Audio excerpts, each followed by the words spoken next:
തകർക്കാൻ കേരള സമൂഹം കൂട്ടുനിൽക്കില്ല എന്ന് പ്രഖ്യാപിച്ചുകൊണ്ടാണ് അവർ മുമ്പോട്ട് വന്നത്.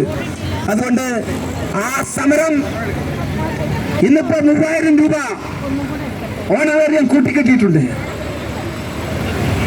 ഇപ്പൊ 12,000 രൂപയായിട്ടുണ്ട് ഓണറേറിയം മാത്രം. അതൊരു വലിയ നേട്ടം തന്നെയാണ്. പക്ഷെ അദ്ദേഹം ഒരു കാര്യം പറഞ്ഞു, ഇത് ആദ്യഘട്ടമാണ്. ഇനിയും ഞങ്ങൾ ഇത് പൂർണ്ണമാക്കാൻ വേണ്ടിയുള്ള പരിശ്രമത്തിലേക്ക് പോകും. രണ്ടാമത് വിരമിക്കൽ ആനുകൂല്യത്തിന്റെ കാര്യം 1 മാസത്തിനുള്ളിൽ തീരുമാനമെടുത്ത് നിങ്ങളെ അറിയിച്ചിരിക്കും എന്ന് നമ്മുടെ ബഹുമാനപ്പെട്ട മുഖ്യമന്ത്രി അതേ പത്രസമ്മേളനത്തിൽ തന്നെ പറയുകയുണ്ടായി.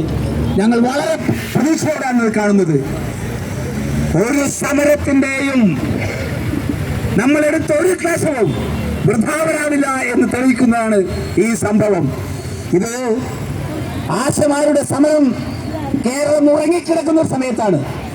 സമരങ്ങളെ ഇല്ലാതിരുന്ന ദശാബ്ദങ്ങൾ പിന്നിട്ടൊരു കാലം. പ്രത്യേകിച്ചും പിണറായി വിജയൻ മുഖ്യമന്ത്രിയായപ്പോൾ ഒരു തരത്തിലും സമരം അനുവദിക്കില്ല. അതായിരുന്നു ഈ സെക്രട്ടേറിയറ്റിന് ചുറ്റുമുണ്ടായിരുന്നത്. ഒരു ഭീഷണമായ അന്തരീക്ഷം. ആ സമര ഗേറ്റ് ഇപ്പോൾ തുറന്നിട്ടുണ്ട്, നിങ്ങൾക്കറിയാമല്ലോ. ആ സമര ഗേറ്റിലേക്ക് പോകാൻ പറ്റില്ലെന്ന് മാത്രമല്ല, സമരത്തിൽ നടത്തുന്ന ആളുകൾക്ക് ഒരു ബാനർ കെട്ടാൻ പറ്റില്ലായിരുന്നു.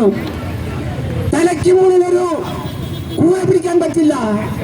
ഒരു താൽക്കാലിക കുറയോ പോലും പിടിക്കാൻ പോലീസുകാർ അനുവദിച്ചിട്ടുള്ള സ്പെഷ്യൽ സെക്യൂരിറ്റി സോണാണെന്നാണ് പറഞ്ഞു വന്നത്. എന്ത് സോൺ? ഒരു സമരം നടക്കുമ്പോൾ ആ സമരത്തെ നയിക്കുന്ന ആളുകൾക്ക് മാത്രമല്ല, വരുന്ന എല്ലാവർക്കും കേസാണ്. ആയിരക്കണക്കിന് കേസുകളാണ്. സമരം ചെയ്യുമ്പോൾ സമരത്തിനെതിരെ കേസെടുക്കുന്ന രീതി, സമരക്കാർക്കെതിരെ കേസെടുക്കുന്ന രീതി, അവരെ കൊണ്ടുപോയി കോടതിയിൽ കയറ്റി 10,000-കണക്കിന് രൂപ പിഴയിടുന്ന രീതി, അതായിരുന്നു ഈ കഴിഞ്ഞ 10 വർഷക്കാലം. അതിനൊരു ആശ്വാസം വന്നിരിക്കുന്നു.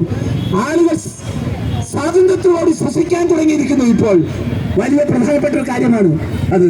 ഞങ്ങൾ സമരം ചെയ്തപ്പോഴാണ് ഞങ്ങൾക്കത് അനുഭവിക്കേണ്ടി വന്നത്. ഒരു സമരത്തോടുള്ള സമീപനം, അതും മായുടെ പക്ഷത്തുനിന്ന്, അതും സമരത്തിലൂടെ കയറി വന്ന് മുഖ്യമന്ത്രിയും മന്ത്രിമാരുമായി സമരത്തിന്റെ ആളുകളെന്ന് പറഞ്ഞ് അനേകം കാര്യങ്ങൾ ആസ്വദിച്ചു കൊണ്ടിരിക്കുന്ന അവരുടെ ഭാഗത്തു നിന്നുണ്ടാവുകയാണ് സമരമോ. സമരം ചെയ്ത് നേടാമെന്ന് കരുതണ്ട, മുഖ്യമന്ത്രിയുടെ വാക്കാണിത്.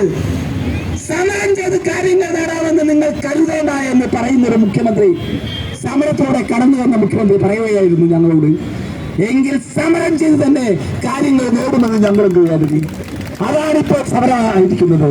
സമരം ചെയ്തുകൊണ്ട് നേടാൻ കഴിയും. അങ്ങനെ നേടിയ കാര്യം ഇന്ത്യയിൽ തന്നെ സമരം ചെയ്യുന്ന ആളുകൾക്ക്, തൊഴിലാളികൾക്ക്, കർഷകർക്ക് അഭിമാനകരമായി, പ്രത്യേകിച്ച് സ്ത്രീകൾക്ക്. നിങ്ങൾ കാണുന്നില്ലേ, ഉത്തരേന്ത്യ സംസ്ഥാനങ്ങളിൽ വ്യവസായ നഗരങ്ങളിൽ നടക്കുന്ന, ഇപ്പോൾ നടത്തിക്കൊണ്ടിരിക്കുന്ന സമരം, അവരുടെ ആവശ്യവും കൂലിക്കൂടുതലാണ്. സമയം കുറയ്ക്കണമെന്നാണ്, ജോലി ചെയ്യുന്നതിന് സമയം കുറയ്ക്കണമെന്നാണ്. അത്തരം സമരങ്ങളിലേക്ക് വരെ നീളുന്ന രീതിയിൽ ആശാ സമരത്തിന്റെ വേരുകൾ അല്ലെങ്കിൽ അതിന്റെ ആദർശങ്ങൾ എത്തിയിരിക്കുന്നു എന്നുള്ളതാണ് നാം കാണുന്നത്. ഞാൻ നീട്ടുന്നില്ല സുഹൃത്തുക്കളെ.